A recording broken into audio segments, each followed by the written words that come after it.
Hi, Ziwe. Hi, Jesse. How's it going? Thanks for chatting with me. Of course. Well, first of all, I want to say congratulations on Thank your second you. season. Thank you. Yeah.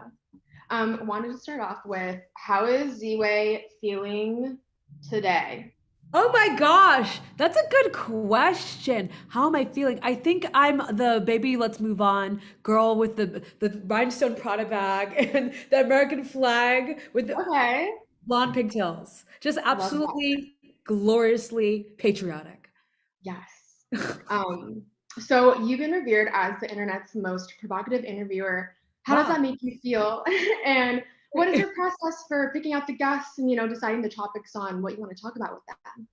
So we think of the themes before we pick the guests, and so the themes are just pulled from like what is interesting in like media right now. So see, critical race theory, like I don't think people know what that term means, and I'm obsessed with that, the vagueness of our anger about it. And so we did an episode about that, and thought who would be someone who would be great for critical race theory? Oh, Charlemagne, is he available? Oh, he's in New York. Oh, he wants to do the show. Great. Whereas celebrity rights activists, I was like, okay, who is a famous baby that I know? Chet Hanks. Great. Does he want to do the show? Awesome. Demois. How can you talk about celebrities without Demois? Global warming, Ilana Glazer, like Adam Pally, gay pride episode, Max from Happy Endings. Like everything is sort of organic, and because we're trying to create a really interesting show that is like also a satire of media, but is surprising and fun and referential. And that's the process for booking guests. I text them, I DM them. I DM'd Nicole Byers a year ago and said, "Hey, do you want to do the show?" And we finally made it work, and that's really one of my favorite episodes. So yeah. It's Oh, really lovely. funny. So you've interviewed a lot of iconic guests, like you just mentioned. Have you become friends with any of them afterwards, say Chet or Emily? Emily, I was friends with Emily before we I booked her for the show. So yes. I consider all of my guests special friends, and they will always have a place in my heart. I think they're iconic, and I love them, and they're all invited to my next birthday party. They are lovely. Even Andrew Yang, I love him.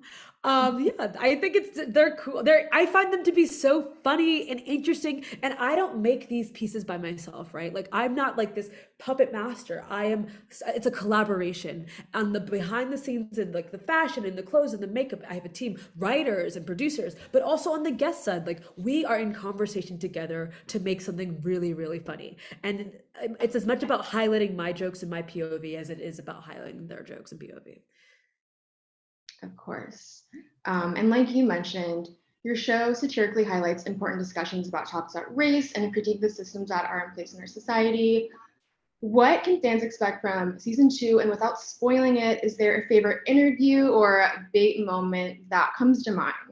I mean, what can fans expect? It's the interviews are like nothing that exists on television in television history, right? Like it's absolutely beyond. And so you're getting quotes like Chet Hanks saying, "Shout out John David Washington," and you have Hannibal Buress talking about being a landlord, and you have Katya Zamachkova apologizing for what we'll describe as a sort of interesting sexual history, and then you'll have Adam Pally finally talk about happy endings, and Ilana Glazer talking about whether or not Broad City was fracking free. And so it's a wide range of conversation topics. And so fans can expect to get quotes from their favorites and find new favorites as well. Love that. Yeah. And your edits make the edits that you make on the show, they leave watchers giggling and cringing at times. Has there ever been moments that were just so uncomfortable that you decided ultimately like to leave it out? I mean, the interviews are shot longer than the what's on television, right? So we probably talked to Chet Hanks for 2 hours. And then it cuts down to 30 minutes, right? Or we talk to Hannibal Buress, or you always shoot a little longer and then you cut it down. So, but there's not how we cut it down is just to get to just really maximize like the humor and like the guest POV, but we're never like editing it to put words into people's mouths unless we're saying we're putting words into people's mouths. We're always just cutting it and editing it for the fun. But I think you see in the interviews like a lot of stuff makes the cut.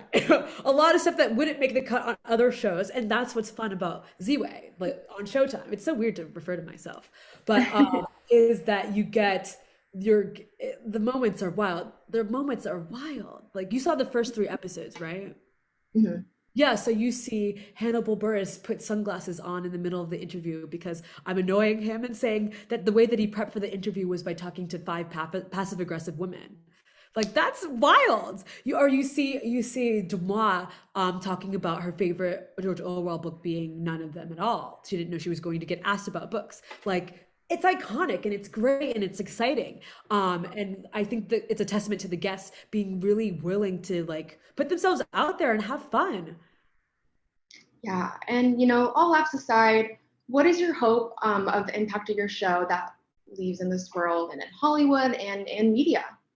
I think my goal with the show is to create a show that makes people feel good. Is to create a show that's entertaining where everyone leaves the table having enjoyed themselves. I'm just trying to make really interesting comedy and like the politics and the POV and those that comes second to like laughter and fun and keeping it loose. I we have this saying on my show when we're in the writers room right now. We're writing the next 6 episodes. And so I always say I hate learning. If it's learning, cut it boring.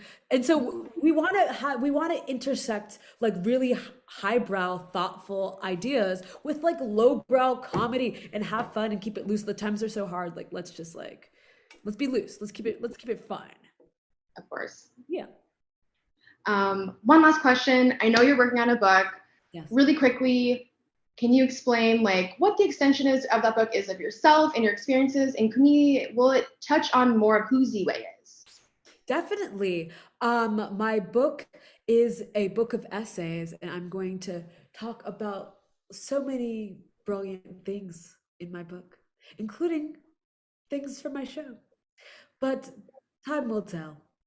Books, you know. Yes. Well, thank you so much for your time. It was so good speaking with you, and congrats again on your second season. Thank you. Thank you. Honestly, it was such a pleasure talking with you, Jesse. Thank you for taking the time, truly.